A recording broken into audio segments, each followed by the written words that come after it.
Alright, this is the last game of my 5-match practice series with my TROG deck. This time I actually won the dice roll, so that's good news.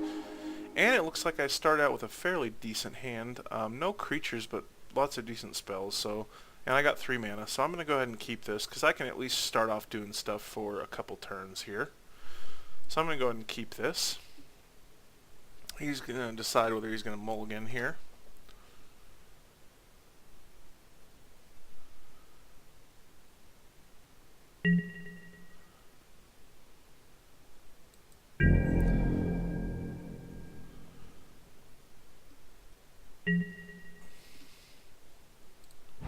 Almost forgot it was my turn, so go ahead and firebolt him directly. Get it started with that. When I do get a creature out, if I get a ground creature, I've got a way to kind of rapidly do a good job of ending the game. Hopefully I get a Preordain or a Ponder or a creature spell. So Preordain, that's perfect. That's going to help me do what I need to do. So I'm actually going to keep the Chain Lightning in my hand for right now, and I'll go ahead and Preordain. So both of those are great options for me. I think I'm going to go with the Kiln Fiend. So I'm going to... But I'm going to try and keep both of those. So I'm going to put on top, I'm going to have him come in next and have him on top right now. So I'll be able to play him and something to protect him next turn as well. So make sure I played something this turn. I'm not going to play my Chain Lightning because I want to be able to pump up the Kiln Fiend that next turn to make him pretty powerful.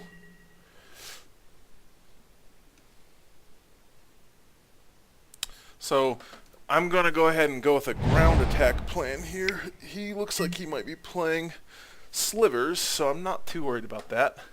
He played a Sliver Lord, so I'm going to be able to kill that if I need to.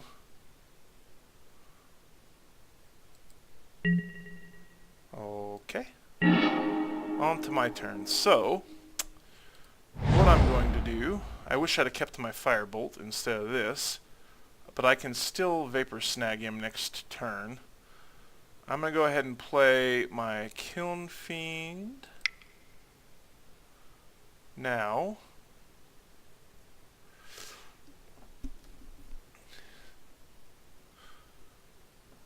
Yeah, let's go ahead and play the Kiln Fiend.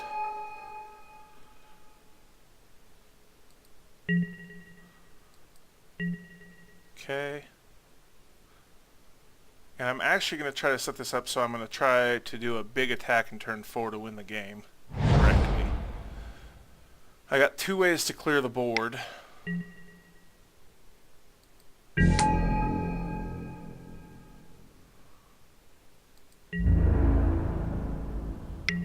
So I will go ahead and let him... I could send him back right now, but I want to pump my creature up next turn.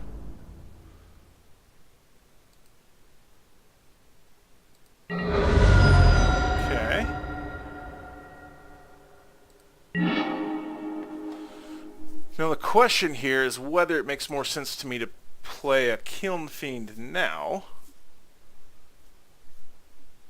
That would be interesting. I'm going to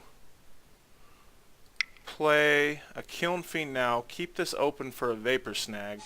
That way next turn I've got 2 creatures going ahead. I'll clear a path for them with these 2, or that one, and then allow them to do some destruction. So I should be able to erase them. I'm not going to attack this turn. So I'm playing conservative to be able to cast 3 spells next turn to really pump if I want to. Or 2 spells. Probably 2 spells. Okay, I don't know what Shadow does. That's not great for me. So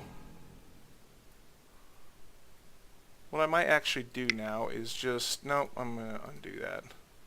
He'll only do 5 damage to me this turn. I'm okay with letting that happen.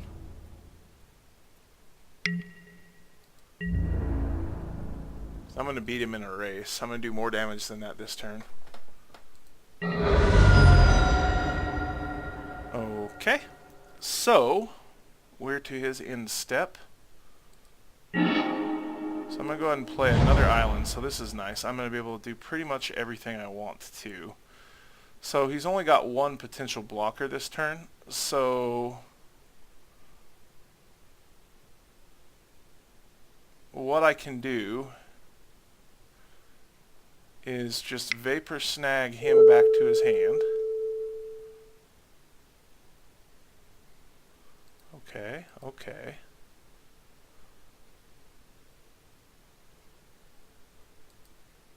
Okay. So that did one set of damage, and then I will go ahead and hit him with the Chain Lightning.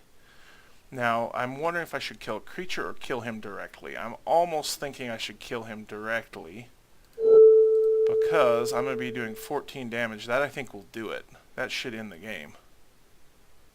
Yeah, so that ends the game when I attack now. So that was quick. That shows really how powerful these can be.